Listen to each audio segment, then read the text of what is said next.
Muito bom dia, boa tarde, boa noite. Está começando o terceiro episódio do Festa do Chá, o programa onde o Varane Sport fala somente da melhor liga do planeta, a Premier League. Não estou sozinho, estou com o meu parceiro, meu fiel escudeiro, o Leonardo Lopes. Muito bom dia, boa tarde, boa noite, Leonardo. Enfim, tivemos uma rodada, um jogo do horário nobre do domingo, no horário do almoço, aquele jogo que dá vontade de almoçar ainda mais. Liverpool e Arsenal. Muito bom dia, boa tarde, boa noite, Leonardo. Fala, Vargas, como é que você tá? Tudo bom? Muito boa noite, boa tarde, bom dia a quem nos assiste. Vamos lá, né? Muito assunto hoje, mais uma grande rodada da Premier League. Finalmente temos esse jogo aí. Talvez não pelo futebol nem foi tanto, mas pelo tamanho do clássico Liverpool e Arsenal. É um jogo muito esperado que a gente vai falar bastante da vitória do Liverpool. Também tem outros assuntos aí, o Manchester City entrando numa crise, o Manchester United, hein? O que está acontecendo? Falar também desse último dia de janela aí para o futebol inglês, né? Quem trouxe, trouxe. Quem não trouxe, não dá para trazer mais. Temos muitas contratações aí nas últimas horas, principalmente aquela, né? Aquela novela lá interminável acabou finalmente, teve aí o seu desfecho. Vamos falar bastante. Vamos então começar a falar do Liverpool, que foi o atual, que é o atual campeão, que enfrentou o Arsenal, que é o atual vice-campeão da Premier League, e foi, na minha opinião, foi um jogo muito bom, foi um jogo muito corrido ali entre duas equipes, e gostei da participação do Martinelli no jogo, hein? A gente veio pedindo que ele jogasse ali na última rodada, e não jogou, mas jogou nessa rodada aqui entre Liverpool e Arsenal. Lógico, o Arsenal não ganhou, mas a participação no Brasileiro foi uma participação muito boa. E o Madueke, que na minha opinião deitou e rolou para cima do Kerks, o Leonardo vai discordar de mim, né?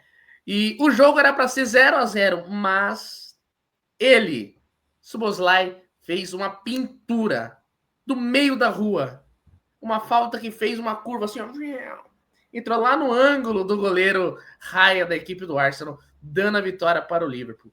Quem conta mais detalhes sobre esse jogo é ele, Leonardo Lopes. Sua análise: Liverpool 1, Arsenal 0. Vargas, eu vou discordar de você de praticamente tudo aí, na verdade. Porque, assim, para começar, eu não gostei muito do jogo, não achei um jogo tão bom como você achou. Achei um jogo... Tá, você assistiu outro jogo então, só pode. Assistiu de olho fechado. Pelo que a gente esperava, eu achei um nível técnico bem baixo dos dois times. Achei que os dois times não conseguiram render ainda nessa Premier League e também não nesse jogo. Mas é natural, começo de temporada. Acho que sim, tivemos um jogo abaixo. Discordo quando você fala que eu gostou do Martinelli. Eu não gostei do Martinelli. Achei que foi mais um jogo ruim do Martinelli, mais uma participação. Você assistiu o olho fechado então, cara? Não é possível. Mais uma participação abaixo do Martinelli, não conseguindo ser produtivo ali. E discordo muito também que o Madueke ele deitou para cima do Kerkez. Para mim, o Kerkez foi o melhor jogador do jogo, tirando o Szoboszlai, que a gente vai falar bastante. E ele conseguiu ali segurar bem o Madueke, que sim, de fato, ele tentou e fuleirou bastante ali para cima dele, mas ele não deu em nenhuma brecha ali, todas as bolas ali conseguiu tirar, conseguiu marcar bem. E fez uma grande partida, ele que vinha de duas partidas, na minha visão, abaixo nos dois primeiros jogos da Premier League. Então, mas falando mais do jogo assim, acho que eu consegui... O Arsenal jogou melhor para mim no primeiro tempo, acho que eu vi um Liverpool muito mal no primeiro tempo, muito abaixo, assim. Eu acho que o time montado ali pelo Slot não conseguiu funcionar dentro de campo, acho que o meio campo... e a gente fala muito dos meios de campo aqui da Premier League, eu falo bastante aqui, desse meio de campo do Liverpool com o Gravenberch, com o Wirtz, com o McAllister, o meio de campo do Chelsea, a gente fala muito com o Caicedo, com o Enzo, seja com o Reece James, com o Palmer, seja lá com quem seja, e também desse meio campo do Arsenal, que geralmente vai ter aí o Rice, o Zubimendi e o Odegaard. O Odegaard não jogou, não começou como titular, porque vinha de uma lesão, jogou o Merino. E aí acho que tem duas coisas. Para mim, o Arsenal domina mais esse meio de campo no primeiro tempo, e acho que aí é uma coisa boa da entrada do Merino, mas eu vou falar daqui a pouco de uma coisa ruim também que eu acho da entrada do Merino. Mas a primeira coisa boa, acho que o Arsenal consegue dominar o meio de campo, e o jogo desses dois times passa muito pelo meio de campo, e eu acho que o Arsenal consegue ser pouquinha coisa, mas essa pouquinha coisa é melhor que o Liverpool.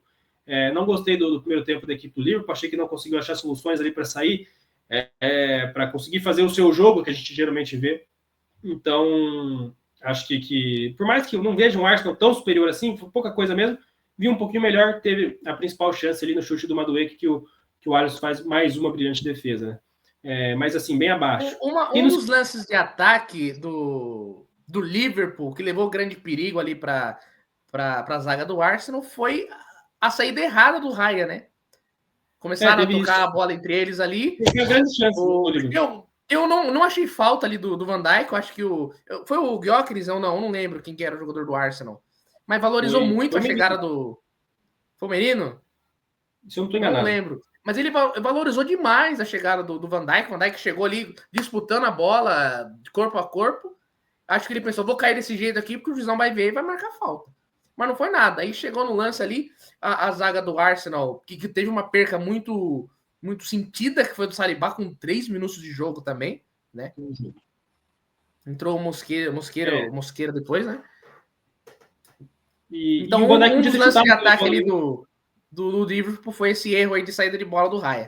Só lembrando aqui que eu acabei de lembrar. E o Van Dijk podia ter chutado essa bola, né, Vargas? Acho que ele prefere dar o passe ali, mas ele estava com o gol aberto, ele podia ter tentado chutar. Ele acaba tocando ali, o McAllister acaba chutando bloqueado. Mas, de fato, o gol estava meio aberto ali para ele também, né? Exato. Exatamente. Nossa, ele mete uma bicuda ali com o dedão, cara. Nossa. Eu acho que ele podia ter chutado sim. E aí, no primeiro tempo, essa é a grande chance do Liverpool. Por isso, para mim, também o jogo foi abaixo. Assim, a gente mostra essa, que nem foi uma grande chance assim, e a do Arsenal foi um chute do Madueke ali, que o Alisson faz uma boa defesa. No mais, não saiu muito disso, assim. Aí, no segundo tempo, eu acho que o Liverpool melhora muito pelo seu meio de campo, que ele consegue ser mais propositivo ali. Acho que o segundo tempo do Wirtz eu gostei bastante. Eu vi muita gente falando do Wirtz aí, de fato ele ainda não está se adaptando a essa liga nova, e eu acho que é difícil mesmo, porque a Bundesliga é muito diferente da Premier League, tanto fisicamente como tecnicamente. Mas eu acho que eu gostei do segundo tempo. Assim, eu gostei do segundo tempo do Wirtz.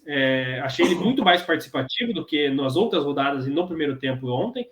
Então, acho que ele conseguiu contribuir mais, inclusive tendo uma boa chance ali, que ele acaba chutando no meio do gol. O Raya até dá o rebote, o Gakpo finta o goleiro em impedimento, sofre o pênalti, o Kitike faz o gol até, mas o Gakpo é impedido.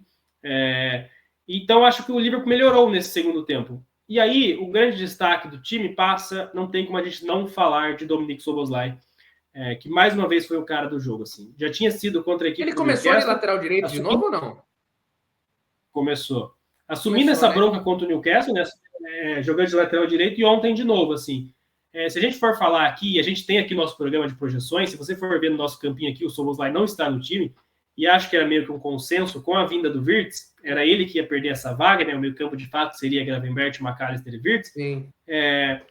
Acho que isso hoje não pode ser a verdade. Assim. Acho que o Szoboszlai ele é o melhor jogador do Liverpool nesse começo de temporada, ele assumindo uma bronca que não é dele, né? Que pela primeira vez na carreira, jogando de lateral. Fez muito bem contra o Newcastle, defensiva e ofensivamente, e ontem, mais uma vez, fez muito bem contra o Arsenal, defensiva e ofensivamente. Acho que não é um achado de posição. Quando o Frimpong e o Bradley voltarem, vão ser os dois laterais direitos do Liverpool, mas é uma dor de cabeça muito boa para o slot agora. Aonde colocar esse Szoboszlai? A gente viu ele sendo muito importante na lateral, mas a gente viu ele brilhando mesmo. A grande chance dessa do Liverpool, quando que deu o gol anulado, surge do Szoboszlai infiltrando pelo meio, criando essa oportunidade para o Liverpool.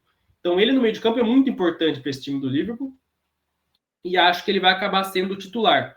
Acho que quem pode sofrer aí, porque assim, McAllister e Gravenberch são as duplas de volante, não tem o que fazer. E o Szoboszlai já mostrou que como segundo volante não rende tanto, ele tem que ser o meio de campo. O Wirtz, no Bayer Leverkusen, e até acho que isso pode ser um problema para o Wirtz aqui no Liverpool, talvez ele não esteja desempenhando tanto. No Bayer Leverkusen, ele tinha uma liberdade maior de ir para o meio para a esquerda, do meio para a esquerda. Aqui está muito centralizado. Talvez a solução para o Liverpool seja o Gakpo, infelizmente, que é um jogador muito importante para o Liverpool, ele acabar saindo do jogo, do time, o Wirtz ir para o lado esquerdo e o Szoboszlai ficar no meio de campo. Eu acho que a priori seria essa a solução do slot. Mas vamos ver, isso é papo para o futuro. Nesse jogo aqui, o Szoboszlai faz um brilhante jogo, é o melhor em campo, e aí, cara, a genialidade, né? Cabeça muito boa para o técnico do Liverpool. Acho que é uma dor de cabeça que qualquer técnico do mundo gostaria de ter. E eu acho que isso mostra também, Leonardo, que o Szoboszlai está disposto a ajudar o Liverpool de qualquer maneira. Você está precisando dele lateral direito, ele vai lá jogar. Não sei se nos bastidores ali ele reclama, não quero jogar, não sei o que lá, não. Ele tá lá jogando e jogando bem. É igual que você falou, a infiltração que ele fez ali no jogo, ele deu um passe ali pro próprio Virtus a tentar fazer o gol ali, saiu o gol? Saiu, mas estava impedido ali o Gakpo. Mas ele tá demonstrando vontade de jogar, tá demonstrando que tem futebol a isso. E, pô, olha o golaço de falta que ele fez. Se não fosse esse golaço tirado da cartola, com maestria, com qualidades do próprio jogador, que ele tem um QI a mais em cobranças de falta, o Liverpool não teria vencido o Arsenal e o jogo teria sido 0-0 também. Né? E sua análise ali, falando do Virtus jogando numa ponta esquerda, cara, na minha opinião, sempre assim, o Gakpo foi o jogador que deixa mais a desejar no jogo. Eu acho que ele é um jogador para segundo tempo, ele é um jogador que pode fazer uma variação de posições ali com o Ekitike, agora com o novo centroavante que vai vir, que a gente vai falar daqui a pouco. É uma dor de cabeça muito boa para o slot e que baita janela de transferências o Liverpool está fazendo. Eu trouxe o Virtus, trouxe o Frimpong de um lado, o Kerkes do outro, apesar do Kerkes, para mim, também ser uma deficiência ali na lateral esquerda. Mas com o passar do tempo, com os jogos que vão vindo, vão se acertando ali. Eu quero muito ver o Frimpong jogando mais nesse Liverpool. Acho que foi uma baita contratação. Gosto muito do Frimpong. Na parte ofensiva ele é genial. Na parte defensiva acho que é um pouquinho ainda tem que melhorar bastante, mas o Liverpool foi com força nesse mercado de transferência e não em comparação com os outros times ali, que o seu principal rival hoje é o Manchester City, lógico, e não fez, na minha opinião, uma janela muito boa ali. Falando desse gol, cara, acho que eu vou chegar também no ponto da janela, mas primeiro falando do gol do Szoboszlai, que é isso, cara, é a genialidade, né? A gente já viu ele fazendo esse gol algumas vezes pela seleção húngara, mas pelo Liverpool ainda não tinha rolado, né? E acho que sai de uma maneira belíssima. Acho que, cara, se você aí que nos assiste não viu esse gol e não se lembrou, porque um cara vestindo a camisa vermelha do Liverpool, com o A8 nas costas, fazendo um gol de falta, se você não se lembrou de Steven Gerrard, assim, a pouca idade deve ser o seu caso, assim, porque não acho que tenha outra explicação. Porque realmente lembrou muito ali os tempos áureos do Gerrard no Liverpool. E é isso, o Szoboszlai, para mim, ele vai cativando mais essa vaga no time titular e acho que vai acontecer. Eu acho que o Gakpo, de fato, ele vai acabar saindo, mas nem é por conta dele, porque o Gakpo é um jogador muito importante para o Liverpool, o Slot gosta muito do Gakpo, foi com o Slot que ele realmente jogou bola no Liverpool, porque com o Klopp ainda não tinha funcionado tanto, mas a temporada passada dele é brilhante, e acho que vai acabar sobrando para ele, mas ele vira esse cara, esse 12º jogador aí, que vai ser muito importante para o Liverpool. Só falar rapidinho do Arsenal também, porque eu acho que não gostei do jogo do Arsenal, assim, mais uma vez, acho que o time do Arteta, e aí eu vou falar da deficiência, que eu achei bom, por um lado, o Merino ter entrado, mas achei ruim também, que eu acho que ele prende muito o time, assim, acho que ele talvez poderia ter ido com mais coragem. O Arsenal não ganha do Liverpool em Anfield 16 jogos, se eu não estou enganado. Então, acho que isso pôs eu também na escalação. Acho que o Odegaard se lesionou no último jogo, né? Conseguiu estar à disposição aqui, mas não para começar o jogo.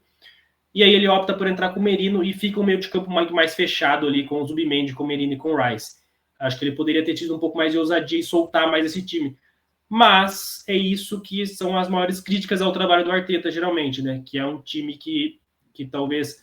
Quando mais precisa, ele se retrai muito. É um time que opta mais pelo sistema defensivo ali, pela precaução, do que pela ousadia. É um método, obviamente a gente pode criticar, não é o que eu mais gosto, mas é inegável o trabalho do Arteta, tá? Isso que não é uma crítica, é só um pequeno detalhe. O trabalho do Arteta no Arsenal é maravilhoso, mas talvez nesse jogo contra o Liverpool teria sido um pouco mais ousado, colocado ali um jogador mais de frente, né, nessa posição do meio de campo. Dito isso, assim, vitória importante, né? O Liverpool, mesmo não jogando tão bem em nenhum dos 3 jogos, na verdade, não jogando bem em nenhum dos 3 jogos, ele é o único time da Premier League que vai para a data FIFA com 3 jogos e 3 vitórias. Então, baita começo de temporada para o time do Arne Slot aí. Enquanto o Arsenal, eu acho que também não é esse jogo que vai definir o campeonato, mas tem coisas a serem melhoradas aí, com certeza. Bom, vamos então falar de Chelsea 2, Fulham 0. E, bom, sejamos justos aqui que não foi falta no gol da equipe do Fulham. Não foi falta aquilo, Leonardo, pelo amor de Deus. Não, eu concordo 100%. Pô, o VAR ter chamado naquele lance é que isso, cara. Não dá, Não sabe? dá pra entender. E depois também a gente vai conversar sobre o jogo do Manchester United ali. O que foi aquele VAR semi-automático ali que deu o gol do Manchester? É que não, que ele anulou o gol do Burnley, né? Sim. É sacanagem. A gente gosta de comentar coisas que acontecem no Campeonato Brasileiro, que só aqui tem polêmicas, que lá na Premier League, que não sei o que lá, que lá em 10 segundos a gente resolve a parada ali. Mas não, olha o lance de Fulham e mas se tem uma coisa que é ruim na Premier League é a arbitragem, né, Marcos? Pô. Não, a gente vai ter que... Não são só os jogos que salvam ali. A arbitragem da Premier League também deixa muito a desejar. A gente pode ver nesse Fulham e Chelsea que praticamente deu caras novas ao jogo, né? Deu um outro ritmo. O Fulham fazendo 1-0 ali era outro jogo. Que o Fulham conseguiu equilibrar o jogo naquele momento. E que baita golaço que o King ia fazer. Mas o VAR chamou, foi falta ali. E o pênalti também, eu não lembro se foi o pênalti, esse pênalti aqui. Eu vou até ver o lance aqui, Leonardo. Foi o pênalti que... Ah, não, você pegou no braço, né? O pênalti que pegou no braço aqui do jogador do... Verdade, pegou no braço aqui, então não tem como... Mas teve um pênalti na rodada também que começou fora da não, da o pênalti do time é indiscutível. Oi? O pênalti do Chelsea é indiscutível, não tem o que dizer. Foi o pênalti do United, então. Que, pô, aquele ali também não é pênalti, não. Começou fora da área. Se começou fora da área, é falta. Mas não, ele caiu dentro. Não, foi pênalti. Aí já, o chão aí é já é outra coisa também. Não, aí discorda. Não, aí foi fora da área. Vamos falar do Chelsea. Vamos falar do Chelsea, então. Chelsea venceu por 2-0 a equipe do Fulham. Destaque também para o brasileiro Estevão, que começou como titular. E o destaque maior vai para João Pedro, que está carregando nas costas esse time do Chelsea, hein, Leonardo? Estou mentindo? O cara fez gol mais uma vez e jogou muito bem, jogando de meia.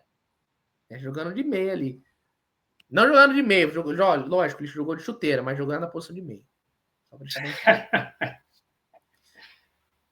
Cara, bom jogo do Chelsea, mais um, né? Acho que a gente fala muito desse Chelsea aqui, o quanto a gente tem que ficar de olho, porque de fato vai sim ser um dos candidatos ao título, ao que parece. Mais um grande jogo, assim, acho que sim, a gente tem que falar da falta marcada ali do Rodrigo Muniz, que ela não existiu, e o juiz não marcou a falta em campo, o VAR chamou. E aí, cara, assim, na Premier League a gente vê tanto, isso o VAR inteiro deveria ser assim, né? Não é recomendado, a recomendação é que o VAR não se meta tanto nos jogos, que a intervenção seja cada vez menor. Na Premier League eu até acho que funciona, acho que eles conseguem deixar rolar mais e o VAR não interfere tanto. Que se torna ainda mais injustificável essa chamada do VAR aqui. Não fez o menor sentido, o Fulham foi completamente prejudicado, mas isso do posto não tira o bom jogo que o Chelsea fez. Poderia sim ter sido outro resultado com o Fulham sendo com 1-0, mas o que aconteceu foi o que aconteceu. O Chelsea venceu bem, venceu com méritos.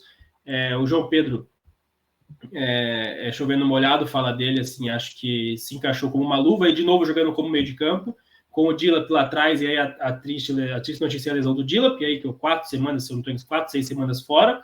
Até por isso, a gente vai falar também de janela aqui, mas o Chelsea tinha segurado o Nicolas Jackson, agora liberou o Nicolas Jackson, pediu de volta o Mark Gill lá do Sunderland.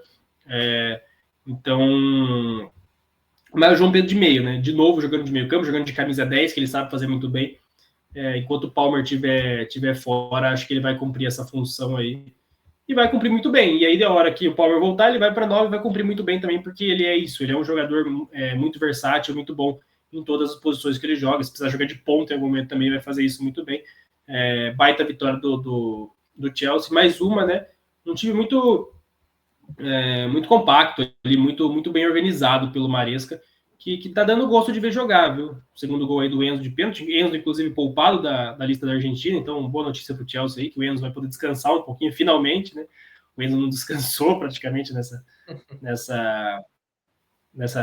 da temporada passada para essa, ele vai poder dar uma descansada agora, mas baita resultado do Chelsea. E o Fulham, sim, tem motivos para reclamar, o Marco Silva tem motivos para reclamar, mas a vitória é justa e merecida. Muito bem. No programa passado falamos que o Tottenham era uma pedra no sapato do Manchester City, mas esquecemos de avisar ao Pep Guardiola, que ele nos assiste também, que o Brighton também é outra pedra no sapato da equipe do Manchester City, que jogou nesse final de semana e perdeu de virada. E lembrando como que é o jogo do Manchester City. É um caminhão de gols perdidos. Haaland perdeu uns 3, Marmouche perdeu mais 3. O que tá acontecendo com o Manchester City, cara? Parece que todo mundo sabe jogar contra ele. E o Brighton, que em lances e relances de contra-ataques ali, conseguiu fazer o 2-1 e jogando bem. Praticamente o segundo tempo todo foi da equipe do Brighton. O Manchester City não conseguia fazer aquele toque de bola, aquele dinizismo, sabe, Leonardo? Não conseguiu. E o Brighton foi lá merecidamente. Destaque para o gol do Milner, né? Com o jogador, é o jogador mais velho a marcar na Premier League, né? Destaque para o Milner, que também já teve. Segundo. Que também já passou pelo Manchester City e também brilhou com a camisa do Liverpool. Hoje joga com a camisa número 20 em homenagem a Diogo Jota. Leonardo, 2-1 para o Brighton. City perde a segunda seguida no campeonato. É para ligar o alerta? Lembrando que o Pep Guardiola disse que é jogo após jogo que essa temporada vai ser diferente. Que ele vê com bons olhos essa temporada e que essa temporada promete muita coisa. Cara, e um City que controlava o jogo, tá? Assim, no primeiro tempo, o City controlou bem assim as ações do jogo. Teve algumas chances ali, você bem disse, o Haaland fez a dele, né? Abriu o placar ali aos 34 minutos. Mas já tinha tido algumas chances antes, o Marmouche perde alguns gols mesmo, e eu gostei bastante do jogo do Marmouche, gostei também do jogo do Reinders ali, que eu falei que jogou muito bem contra o Wolverhampton, e não jogou tão bem no último jogo contra o Tottenham. Ontem eu gostei, anteontem, né, sábado, eu gostei também, ou foi ontem? Foi ontem, né? Foi domingo. Eu gostei do jogo do Reinders, mas um City que controlava as ações do jogo. E aí, cara, não sei o que acontece, voltamos a ver aquele City da temporada passada, assim. Um City muito assim, que realmente você falou bem, não consegue fazer o seu jogo, não consegue trocar passes como os times de Guardiola conseguem, prezam tanto pela troca de passes. Muita dificuldade, assim, cara, e com erros bobos. E o Brighton realmente dominou ali o segundo tempo inteiro. Poderia ter feito o gol bem antes do que fez, porque ele empata o jogo, ele foi o Milner, gol de pênalti, inclusive baita gol do Milner. Homenageando o Jota ali, já homenageia pelo número nas costas, né, que ele trocou nessa temporada, mas homenageou na comemoração também. O Milner, eu sou suspeito para falar, sou muito fã do Milner. Mas e aí o Brighton teve outras chances ali, parecia que não ia conseguir virar o jogo, porque teve 2, 3 chances ali e acabou desperdiçando, mas aí aos 89 minutos o Gruda, frio, hein? Frio o Gruda para limpar o goleiro, limpar o zagueiro. Tá? E virar o jogo ali, dar essa vitória para o Brighton. E aí acho que liga esse alerta no City, sim, cara. Acho que hoje não dá para a gente... No projeções a gente colocou... Eu falei que era difícil imaginar 2 temporadas seguidas ruins do City. Colocava sim ele como candidato junto com Arsenal e Liverpool. Com 3 rodadas eu já estou querendo mudar isso, viu? Acho que o City ainda continua mostrando erros assim que eu achei que não ia cometer, que eram os mesmos erros da temporada passada. Um time muito desligado, um time que não consegue ser propositivo, ser o espelho do que sempre foi o Guardiola em campo. Então acho que me preocupa assim esse Manchester City, que parece que não melhorou não. Parece que aquele jogo contra o Wolverhampton foi, lógico, mérito do City, mas também contra um Wolverhampton muito, muito fraco, né? Então é bom ficar de olho aí nesse Manchester City que cara, assim, e falar do lateral direita também, tá? Mais uma vez mostrou regularidade e o City não foi ao mercado para essa lateral direita. Seja com o Matheus Nunes, seja com que jogou, né? O Matheus Nunes jogou, mas seja com o Rico Lewis, que jogou os outros 2 jogos. Acho que é um time que sofre muito nessa posição e o Guardiola acha que não, acha que tá tudo bem, que ali tem uma posição bem suprida pelos dois, então ele discorda, mas eu acho que precisava de um jogador ali. Talvez possa ser o medo do fair play financeiro, né? Que o Manchester City tem essas acusações aí que sempre quando vão para a justiça ali, meio que dá uma apagada, depois volta. A gente não sabe o que acontece. Mas gastou Talvez possa dinheiro ser nessa por isso janela, também. né? Gastou. Gastou e a gente vai falar em que posição, né? Falando de outro Exato. Manchester, agora em Manchester United. O que acontece com um dos times mais tradicionais da Inglaterra? Venceu, mas daquele jeito, capengando, e contra um fraquíssimo Burnley, que nos programas anteriores falamos que é um fortíssimo candidato ao rebaixamento da Premier League. Manchester United 3, Burnley 2. Chegou até o momento que eu pensei que o jogo ia terminar 2-2, hein, Leonardo? Mas o United foi lá e conseguiu o seu golzinho ali no finalzinho da partida. Cara, o que acontece com o Manchester United? É um esquema de jogo que não encaixa. Quando encaixa, você tem o seu jogador de destaque, que na minha opinião era para ser, estava sendo o Matheus Cunha, que por lesão após o gol do gol contra da equipe do Burnley, né? Não foi gol, ia falar gol do Casemiro. Mas o Matheus Cunha se machuca, a gente não sabe até por quanto tempo que ele vai ficar parado. É uma maré de azar, né?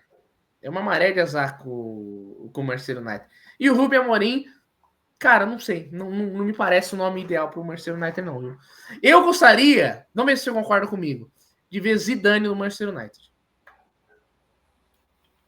Ah, cara, assim, vou chegar lá, tá? Mas primeiro eu acho que não dá pra gente falar de Manchester United sem antes comentar a eliminação na Supercopa, na Copa da Inglaterra, na Liga Inglesa, o Grimsby Town da 4ª divisão da Inglaterra. Assim, um vexame, e o Manchester United que podia ter caído ainda no tempo regulamentar, porque o Grimsby que abre 2-0 poderia ter feito 3-4.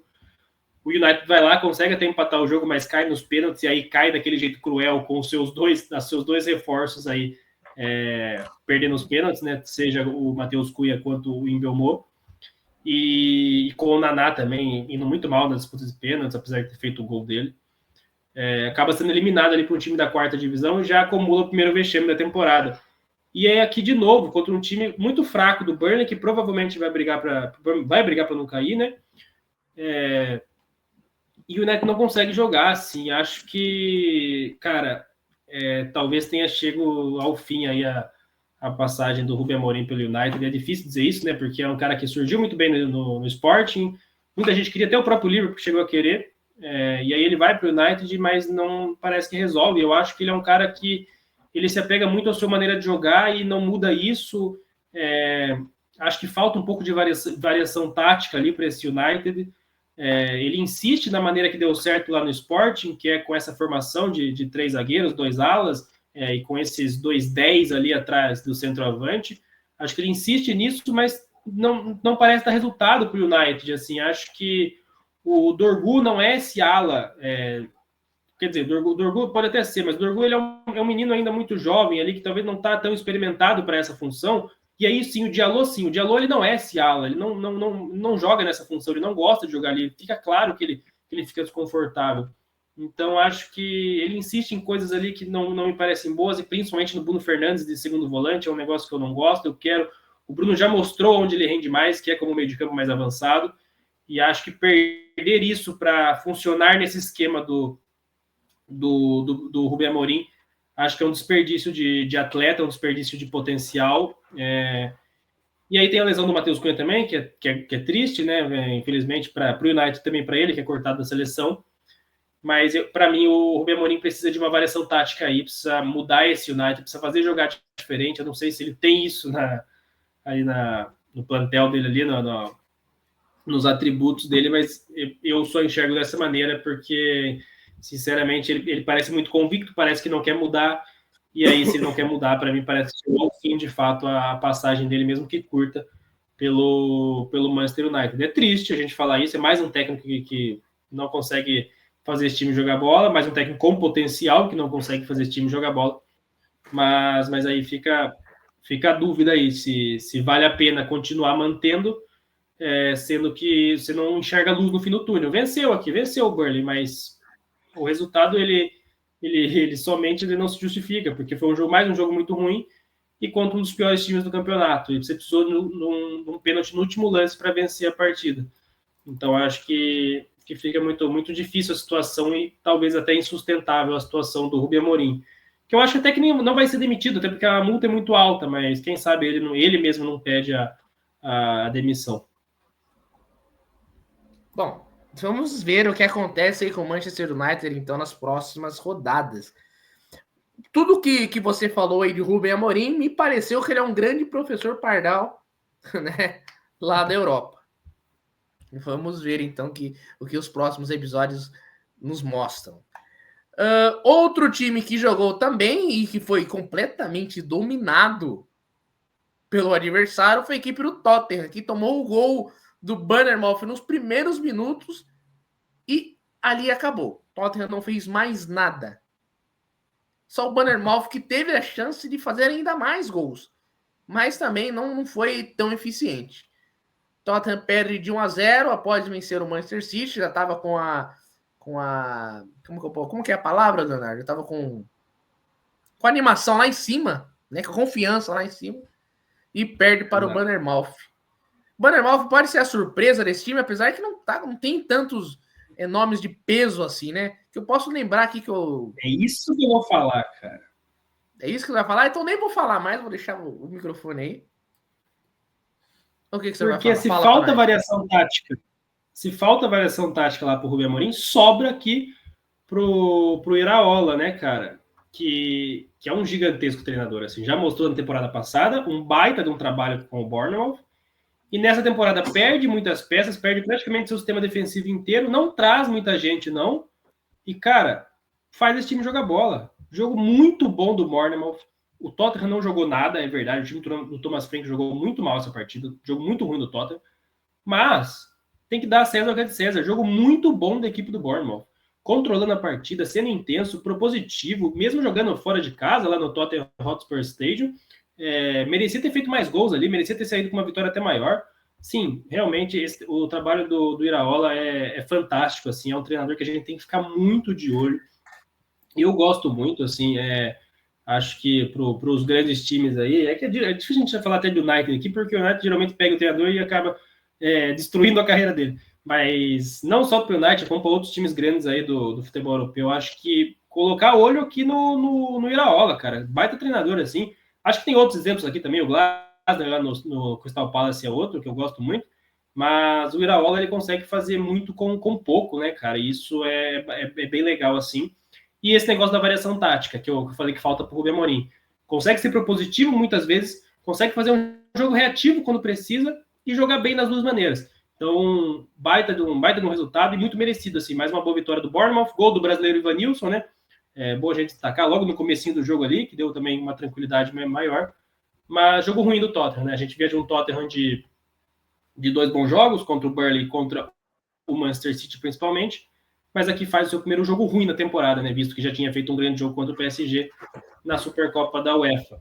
Então, primeiro jogo abaixo aqui desse tipo de Thomas Frank, que também é normal. Começo de trabalho, calma, mas ligar o alertinho aí também. Tottenham, que também a gente vai falar, fez boas contratações nesse último dia de janela. Muito bem.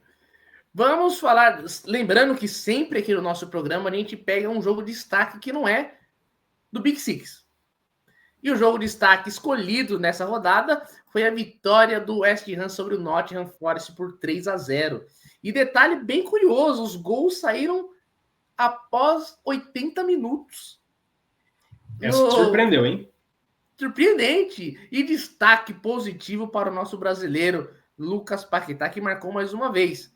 É muito bom ver ele jogando e jogando bem, hein, Leonardo? E com alegria nas pernas, né? Nem o Bernard. É o Lucas Paquetá agora que tá com alegria nas pernas. Sem dúvida, cara. Mas assim, se tem um jogo que me deixou surpreso foi esse aí, viu? Pelo amor de Deus. Eu acho que é o resultado que eu menos esperava. Nottingham tá escrito errado aí, né, Vargas? Você percebeu, né?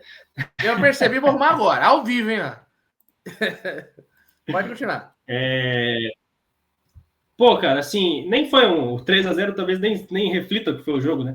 Acho que não foi tão disparo assim, acho que foi bem disputado, com o Forte tendo ali suas chances, não conseguindo aproveitar.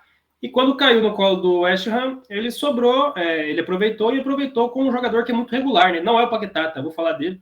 Mas o Bowen joga muito também, cara. Assim, temos que falar do Jared Bowen, que é um cara fundamental para esse time do West Ham, e não é de hoje, já vem de algumas temporadas, continua sendo ali um grande destaque, ele faz um bonito gol ali para abrir o placar.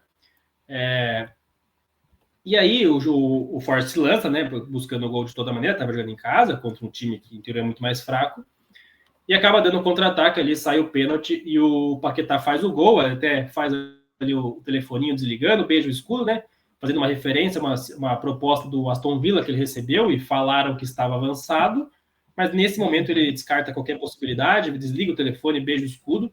Acho que é importante, acho que talvez seria bacana ver ele no Aston Villa que tem pretensões maiores da temporada, seja na Premier League, seja na Liga Europa.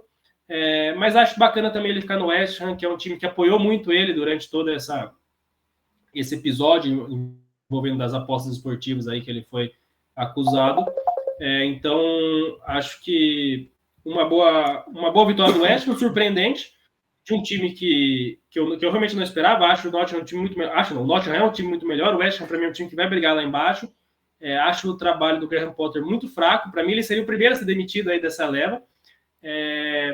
Mas uma boa vitória. E do outro lado tem um que talvez seja o primeiro demitido, né? Porque apesar do grande trabalho do Nuno Espírito Santo na temporada passada, a gente vê umas rusgas ali dele com o Grego, o dono do time, o proprietário do time, o Marinax, que também é dono lá do Olympiacos, né? Então a gente vê algumas discussões ali até públicas, né? Eles vindo a público falar disso. Então acho que talvez o Nuno Espírito Santo rode aí nessa Premier League, seja o primeiro a rodar, mesmo com uma boa campanha na temporada passada, o que é curioso. Bom, muito bem. Leonardo, vamos falar de Deadline Day?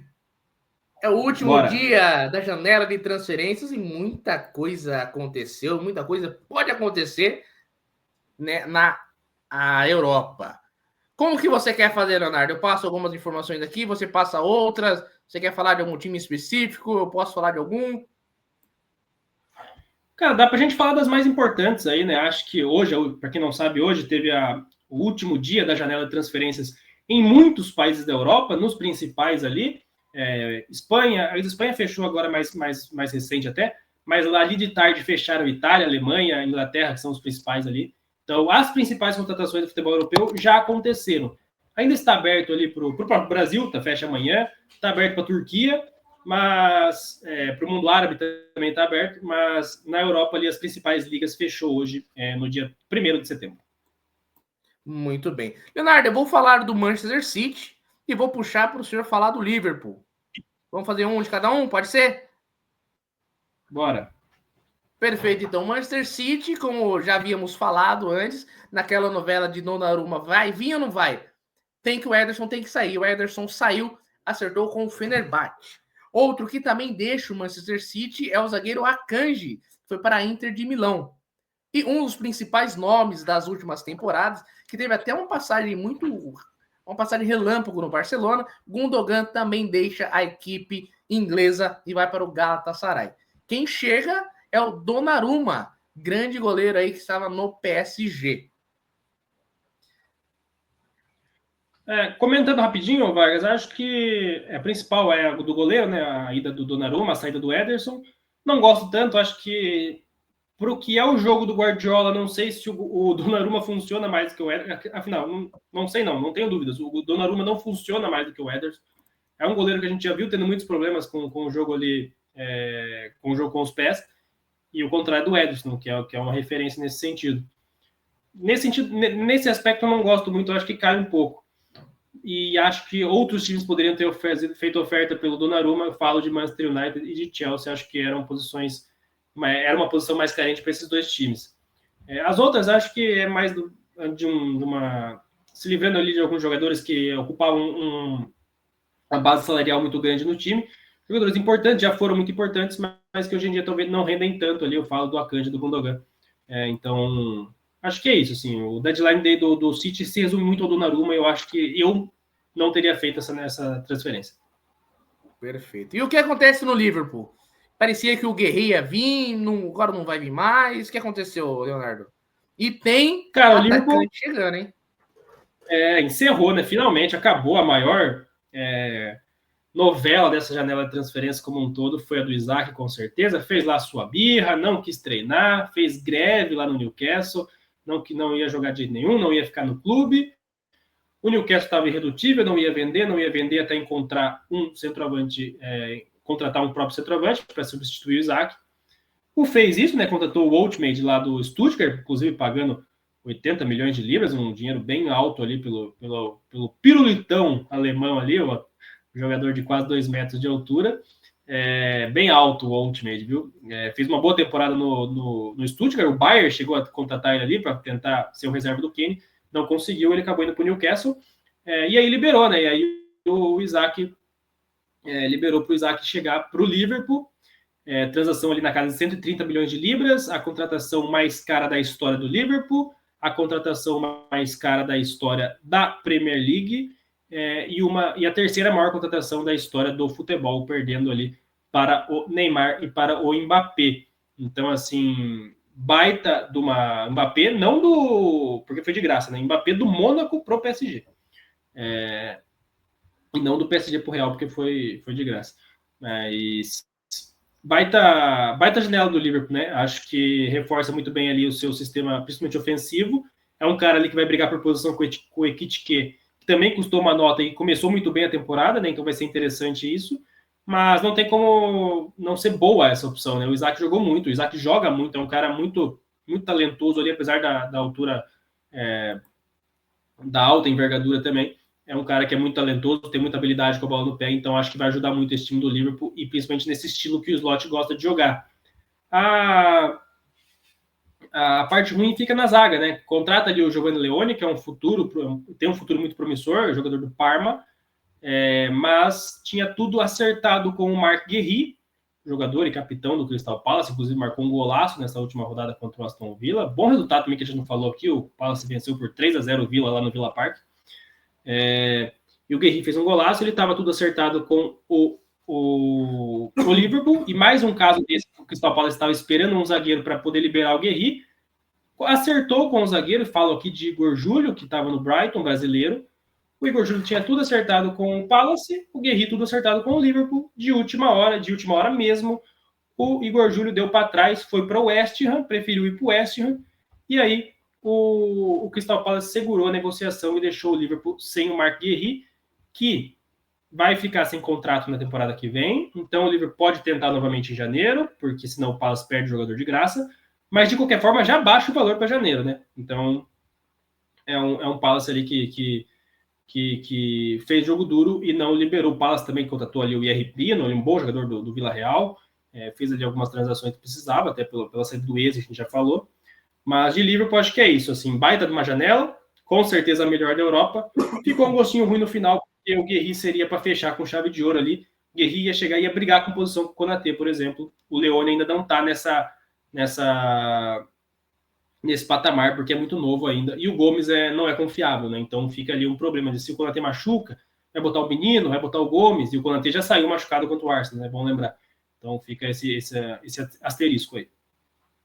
Muito bem. Já o Manchester United, ele teve uma chegada aí inusitada nessas últimas horas, foi o Semi Lammens, do Royal Royal da onde que é? Royal aí? Fala português. Antuérpias, tá. Então, o Semi Lammens do Royal. Antuérpia. Tá bom, tudo bem. E saíram Garnacho, que foi para o Chelsea, Antony, que foi para o Real Betis, e Sancho para o Aston Villa. E nos últimos minutos, ali, nas últimas horas, ali, o Lindelof saiu do Manchester United e assinou com o Aston Villa. Leonardo, e o Tottenham teve contratação que eu não esperava, hein? Um nome de peso ali chegou no Tottenham nesses últimos minutos, nessas últimas horas aí, né? Cara, o Tottenham fecha com o Colomani até ontem, né? Anteontem ou ontem, se eu não estou enganado, que é uma baita no reforço. O Tottenham que tomou um chapéu lá pelo Eberechi Eze, do Arsenal, então estava meio ressabiado ali. E parecia que poderia ter tomado também para o Chelsea, aí foi o Tottenham quem deu o chapéu, né? O Chelsea vinha muito tempo conversando com o Xavi Simons, e o Tottenham foi lá e levou o menino holandês ali, jovem promessa holandesa também, que fez boas temporadas pelo PSV e agora ultimamente pelo RB Leipzig. Então, um jogador importante, baita contratação, gosto muito do Xavi Simons. E hoje contratou o Colomani, né? O Colomani é outro que estava fechado lá com a Juventus, fez uma boa temporada no passado, emprestado pelo PSG pela Juventus. A Juventus queria comprá-lo em definitivo, acertou lá os termos com ele, deu tudo certo, mas daí, de última hora, deu um entrave ali entre PSG e Juventus, o negócio não saiu, e o Colomani foi por empréstimo ao Tottenham. Então, duas boas contratações aí do Tottenham que se reforça, e era preciso se reforçar, né? O Kulusevski está machucado, o Madison, a lesão dele é muito grave, então acho que o Tottenham se reforça bem. Boa janela do Tottenham, cara. Palhinha, Kudus, Colomani, Xavi Simons, baita janela do Tottenham, gostei bastante. Baita janela do Tottenham. Já o Chelsea, além de ter anunciado Garnacho, Bonanoite e Mark Gui chegou para compor elenco da equipe londrina. A principal saída da equipe do Chelsea foi Nicolas Jackson, que foi para o Bayern de Munique, né? Também aquela novela ali entre onde que vai jogar o atacante. Nossa, é isso, Leonardo. Tem mais algum time? Oi? Essa do Jackson foi dura, hein? Porque ele foi para a Alemanha ontem, tava tudo certo já com o Bayern. Aí aconteceu a lesão do Dilap, que a gente conversou aqui, né? E o Chelsea falou: não, a gente precisa de um centroavante aqui. Não podemos ficar sem, o Dilap tá machucado. Não vai, não, pode voltar, Jackson. O Jackson e o empresário falaram: não, né? Vamos ficar aqui. Não foram, tal. Eles conseguiram ali, tá. E aí o Chelsea pediu a volta do Mark Gill, né? O Mark Gill tinha acabado de ser emprestado para o Sunderland, voltou de empréstimo. E aí eles finalmente liberaram o Nicolas Jackson. E aí o Chelsea vende bem, cara. 16 milhões de libras só pelo empréstimo e 70 milhões de libras obrigatórias. Chegando nas metas, o Bayern é obrigado a pagar 70 milhões de libras pelo Nicolas Jackson. Assim, o Bayern negocia muito mal, mas o Chelsea também vende muito bem, cara. E lembrando, o Nkunku saiu também, tá? Verdade, o Nkunku foi pro Milan, né? Verdade. E lembrando aqui, Leonardo, onde está uma curiosidade, quando o Real Madrid comprou o Cristiano Ronaldo da equipe do Manchester United, pagou cerca de 94 milhões de euros. E hoje é dinheiro, parece que de cachaça, né? Do jeito que eles falam, que estão gastando a roda ali. Bom. Pessoal, é isso. Cara, então. Você perguntou se tinha Vargas, você perguntou se tinha mais alguma? Destacar o Aston Villa, né? Trouxe aí, a gente falou de jogadores que saíram para o Villa, mas o Villa trouxe, então, o Sancho, trouxe o Elliott, trouxe o Lindelof e trouxe eu falei Sancho, Elliott, o Elliott a gente não tinha falado no Liverpool, né? Então o Elliott também, o Elliott deixa o Liverpool, o menino do Liverpool deixa lá e vai jogar no Villa. E também o Newcastle que contratou o Issa, né? O Newcastle estava sofrendo com o Isaac ali a greve, mas o Brentford estava sofrendo com o Issa, que queria para o Newcastle, né? Então não dá nem para ele reclamar muito. Mas é outro também que conseguiu, ele fez a sua birra e o Brentford liberou. O Issa é jogador do Newcastle agora também. Boa contratação. Perfeito. Pessoal, então encerramos por aqui o episódio de hoje. Lembrando que semana que vem também não teremos o episódio do Festa no Chá por conta da data FIFA. Então, na semana, se você acompanha o de segunda, a gente não vai ter o de segunda. E se você acompanha o Festa do Chá, a gente não vai ter o episódio 4 na outra semana só, quando a Premier League voltar. Leonardo, muito obrigado pelo programa de hoje. É só o terceiro episódio de muito, até a última rodada da Premier League aí. Estaremos aqui toda quarta-feira, às 6 horas da tarde, com o Festa do Chá. Pessoal, beijo no coração de todos e até a próxima. Valeu!